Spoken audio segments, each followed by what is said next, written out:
Welcome to another episode of Human Design meets Astrogeography and vice versa.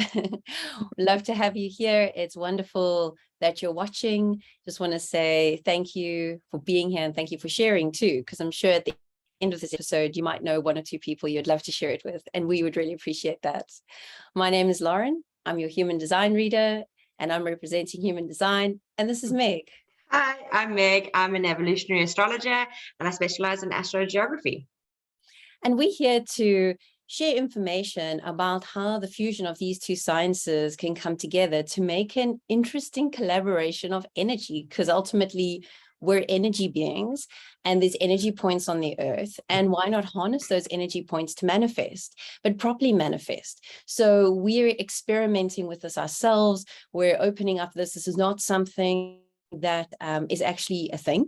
We're hoping to make it a thing, this fusion between the two, because we believe that there's a lot of value in this. And Meg will explain to you, before we go into our topics, a little bit about why it's so important to understand your astrogeography.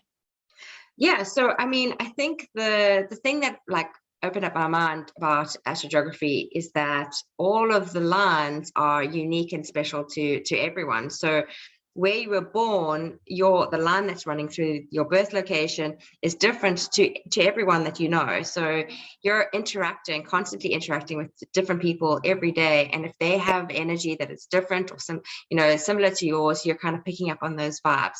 Knowing the astrogeography of your own self and then also the people that are around you, because you do start getting quite obsessive about pulling up charts. Like Human Design, you start pulling up everyone's charts to find out where they are. It really does give you just a little bit of insight into why you're feeling a particular way, and especially with relocation, because some people are kind of basing their decisions based on I want to leave a certain country and I want to go somewhere else, and then this is where I can go. And if the energy is not right for you, that move, being an expat moving abroad is exceptionally difficult, just in ordinary terms. But if you're going to a very challenging line or a hard aspect line, that can make or break that move for you. So that's why I think astrogeography is so important. Yeah, absolutely. And the thing is, with astrogeography, it also explains why in some places people have different experiences, whether that be positive or negative as well. A friend of mine mentioned that she has a friend who's just able to manifest all these amazing things towards her, and everything that she basically wants, she gets. And I kind of smiled and I said to her, I would love to know what lines that your friend is on, and how a human design chart works, because she's probably just harnessing the energy, activating herself in that space, and it flows because she's kind of worked out how to make it flow, and she's probably on a very good line as well. Definitely.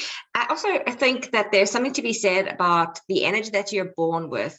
I say this a lot to a lot of my clients, is that understanding the energy that you were born with and being able to harness that, whether it's good or bad or challenging, comes with some lessons and some blessings and things. So even if you're moving away from that line, you're still able to harness that energy because it's something that comes naturally to you. So yeah, there are challenging lines and there are good lines and there are abundance lines and there's all sorts of other lovely lines. But the end of the day, it's just, knowing is the first step. It's understanding what it is. And today we're going to talk about actually the Mars line, a little bit about Mars in general. And that's because I've relocated to the UK and I'm on my Mars line, basically just right in the middle, running through me. And we're going to talk a little bit about that. But before we go into it, we'd love to just talk a little bit about birth time, because both Meg and I feel very strongly, and I know it's quite obvious, about having your correct birth time. And not guessing it, not trying to use any sort of divination to find it, but actually really finding your correct birth time. I'll let Meg explain why from an astrological point of view it's important, and then I'll talk about it from a human design point of view. Yeah, so the birth time in astrology sets up your rising sign. And so if it sets up your rising sign as Aries, then it lays out all the houses according to that. So if you don't know your exact birth time, you would know what your sun sign is, and you would maybe know what your moon sign is, and what the planet signs are, but you won't know the houses. So it's really important for astrology to know what the houses are, because how that sun, if that sun's in, you know, the first house versus the 10th house, there's very different themes that come up in that person's life. In astrogeography, it's impossible. You can't actually pull a chart without a birth time, and if you're even off by 15 minutes, the lines change drastically. Like I had a client that wasn't sure between 11 and 11:15 when she was born, and the time, it was like literally she was moving from like a Uranus line to a Jupiter line, and the two just completely different energies. So if you don't know your birth time, you really do need to get a special reading done by an astrologer. It's called a chart Rectification. Yeah, just sorry, I couldn't think of the word. So you get your chart rectified, and it's really important that, like, yeah, that astrologer will ask you key moments in your life and will pinpoint where the planets were at the time of those things happening, and literally work all the way back down to like what your birth time is. And yeah, that's a very specialized field. Exactly. I was going to say that it's actually a very specialized field. It's not, and it's very mathematical, I believe, as well. Yeah. No, it's not something that I can do myself. I don't know of anyone. Do you know of somebody that can do? Yes, actually, I do. So I'll provide a link below in our comments or any sort of messages below that we have, and we'll share that with you. So from a human design point of view, 1 minute either way on your chart doesn't really change too much. Maybe 5 minutes, 10 minutes, you're finding that you still have the same chart, depending. Because I had a client who, she wasn't sure if she was born before midnight or after midnight. And when I put the 5 minutes to and 5 minutes after, I got a completely different chart. I've had examples of that before with clients around midnight, and I could shift that gauge an hour, 10 minutes, and I really wasn't seeing a huge difference in their chart. So every person is ultimately unique, and your birth time is very important because those few minutes can change. I know for some, and even for myself, I've had a birth time correction and mine's out by 4 minutes. It didn't change my chart. I know other people who have had a correction by 10 minutes, and it's actually affected quite a large portion of their human design, but not as drastic. I'm talking about gates that are active or centers that are open or closed, you know, and that does affect how one operates and feels and moves. The other thing too is when you have a reading and you're not sure of the birth time, you're absorbing and consuming information, which is ultimately affecting you on some basic psychological level, which is why it's so important to know that the information you're consuming is not going to be incorrect, because sometimes you can't undo what's been said, and then you get something stuck in your head, and it can actually be a very negative experience for you. Yeah. You can feel that the science is negative based on that experience. Definitely. Yeah, definitely. Yeah, I think knowing your birth time is just, that's the most important. That's really the critical thing. It is. Should we talk about Mars and Mars in general? Because what we're wanting to encourage the watchers and the listeners is we want you to actually go and have a look at your human design chart. We want you to have a look at your astrology chart, your astrogeography. You want you to ultimately understand what Mars is about and about for you individually. So, Meg, will you explain Mars from an astrological point of view? Yeah, so I mean, Mars is an interesting one. Okay, so because Mars is known as like the fire, and it's the motivation, and it's our drive, it's our assertion and everything, we as women get told it's like being bossy and overly confident, and all of these kinds of things. But the interesting thing for you, Lauren, was that your birth chart, your missing element is fire. So moving to a Mars line is actually bringing you back into alignment. Having a little bit of fire, having a little bit of passion is actually kind of really needed for you in particular. So I think that's kind of key. Sometimes if you've got a lot of fire in your chart, moving to a Mars line could be quite challenging. It could like bring on those lower expressions of Mars. So being really driven to succeed at all costs, wanting, slightly aggressive. You might even find that, people are sort of violent towards you, and there are negative expressions. But for the most part, Mars gives us a little bit of fire and a little bit of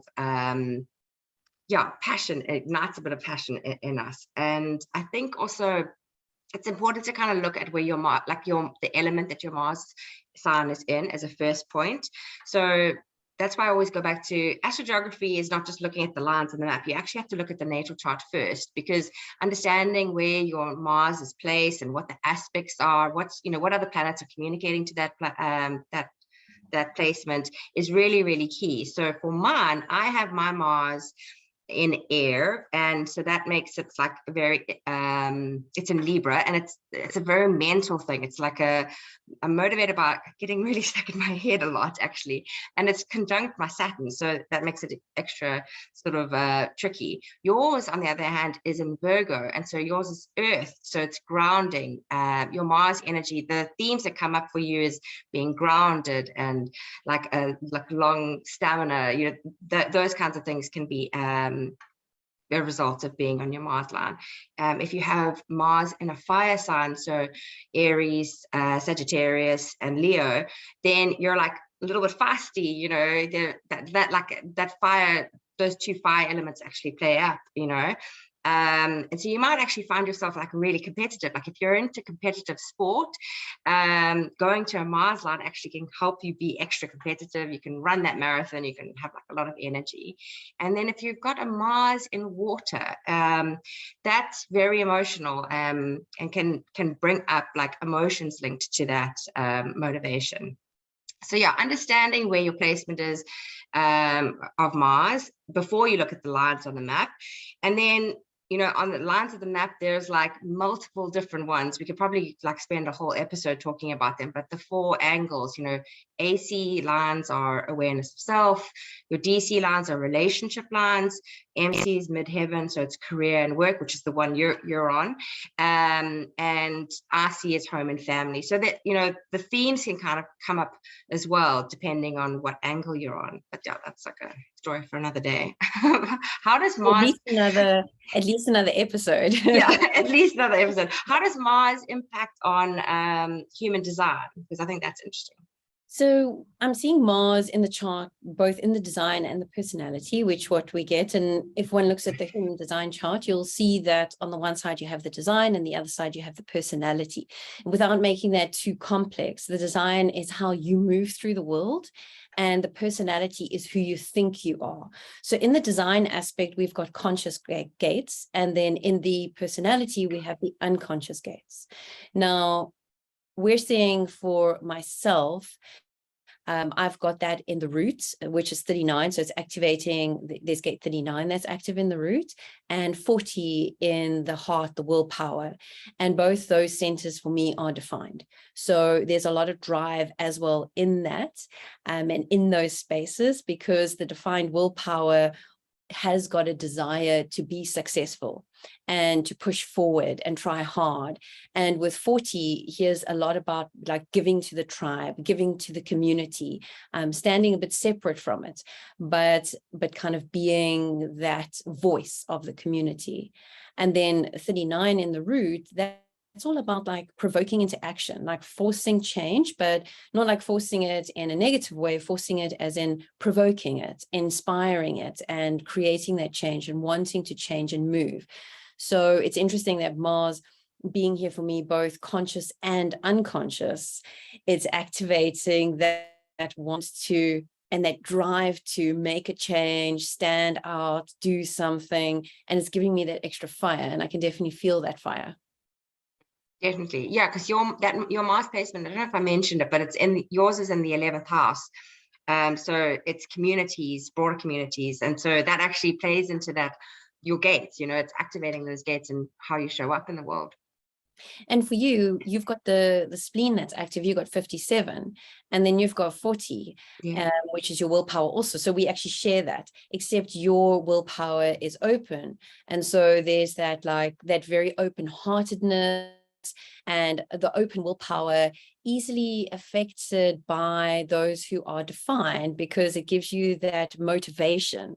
And the defined spaces come into the space of an open space, just like I always say, like a plug to a socket. Yeah. And we activate each other, and it's such a beautiful synergy that happens. And that's why in human design, we find that our partners often reflect where we open, they're defined, and vice versa, or we share gates, and that's what creates that friendship and that connection ultimately.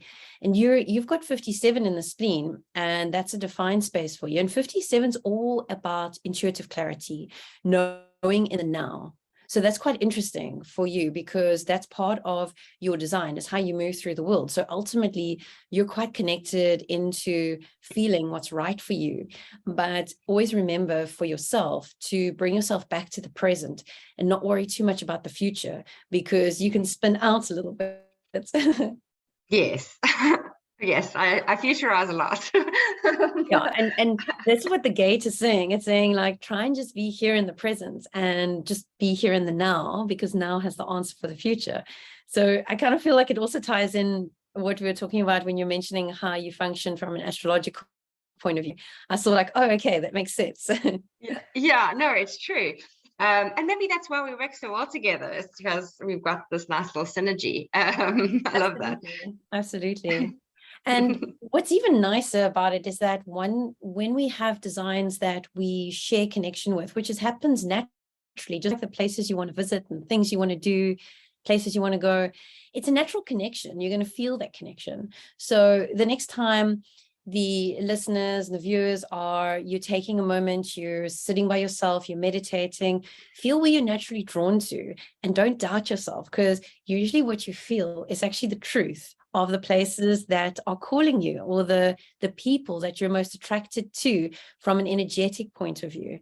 And we often just kind of fob it and be like, oh, that's crazy, I can't do this, I can't do that. Yeah. When in actual fact, it's calling you. There's an activation. Even Meg, you mentioned something which I thought was brilliant the other day when we were chatting about how even just doing a workshop online in another country where you have an activation can totally empower you. Yeah, no, exactly. I mean, I use astrology to not how I make my friends, but who I connect with on social media. I'm really conscious of who I'm sort of where do they live and what are they activating. And I'm doing a course now based off astrogeography. And I think it's so interesting because so many of my clients come, I always ask, what are the places you've been to? Where are you considering going? And all of them know where they're going, and it's generally always right for them. It's always the best decision. Like, you could almost that's your calling. You need to go there, whether it's a lesson you need to learn, or it's actually something that is going to challenge you, or whether it's actually just really, really good for you. And the places that you're not drawn to are the places ultimately you should avoid. Yes, definitely. Yeah. And I mean, also, like, it kind of explains also with astrogeography, like, if you have like a taste for something, like you're just like got this craving for, like, a particular food or a culture that you're just obsessed with and you've never been to it. Like, maybe there's a line there that's often happens as well. And people often refer to that as like kind of this past life connection to the space. They'll feel this past life attraction to a country or a place or an experience that they've had, and they'll be like, oh, I'm sure I've lived there in a past life. I had that in Rome when I went many years ago. For some reason, it could have just been pure intuition, but I somehow just knew the side streets and the back alleys as if I was reading a map I'd always had. And I just it was the weirdest experience of my life. Oh, weird. I wanted to just say something about my experience of going to a Mars line, because the one I've been to in astrocartography or astrogeography is the Mars DC line, is the one with relationships. But now my Mars placement is in the 6th house, so it's very close to the descendant. So it would be close to relationships as well. And generally, it's kind of considered as like this, like you end up having fights or arguments with your partner, or there's a friction or whatever. But now I'm thinking, because you told me about that open will center, that yes. maybe that actually helped activate it, because I've always had really great experiences there. I've always felt like energized by that being on that line. I've been to Croatia has it, and Nasla down in the Western Cape. So, you know, I've been to those two places, and I always loved the energy there. Yes, there were a few disagreements or arguments. I am an Aries rising, so there's a little bit of like fire, and sometimes I just jump before thinking. But yeah, the effect of that line has always been quite positive, and now I'm wondering if it was the people that I was around that were just I was plugging into. Yes, definitely. With an open center that you've got, you are open to the energies and the influence of the energies of those around, and of the space, of the area, of the people. You're open, so you're absorbing. Where when we defined, we're the ones reflecting, we're the ones emanating. So there's less conditioning, zero conditioning in those spaces where you've got so much conditioning coming into an open space. That's why it's so tricky. The more open your chart is, the more open you are to a lot of negative self-belief. And human design touches on that. It's like, you know, let's look at these spaces that are open, because there's this belief I'm not good enough, that I can't do it, that I'm like this or that, where in actual fact, that's just a whole lot of stuff one's holding on to, which needs to just be purged out of that. But you definitely are influenced by a space in an area that's open. Unfortunately, I don't have those spaces open here, so I wouldn't feel that's a different type of feeling. But I'd be interested to go to a space where I'm open in a center and feel what that energy activation is like for me, and how I feel and think in that space. I would imagine that one would be more open to the collect consciousness / unconsciousness of the area. Yeah, amazing. Wow. So much more to talk about. I know. It's a good thing we're going to do another episode. Yeah, exactly. Well, that's all we have time for today. We want to keep it short and sweet and keep you hooked. Obviously, we'd love you to have a reading with us, but there are so many resources online that you can look for. You're free, find a reader or a person that resonates with you, or support us. We would love the support. We appreciate it, so that we can keep doing what we love doing, which is expanding our consciousness, bringing you information, and, you know, trying to work with energy in a different way as we move forward.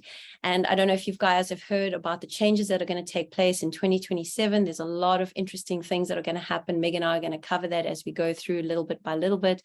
So stay tuned. Thank you. And Meg, what's our closing line now? We're going to love and leave you. We're going to love and leave you. Have a wonderful day. Thank you for watching. Thank you for listening. Bye. Bye.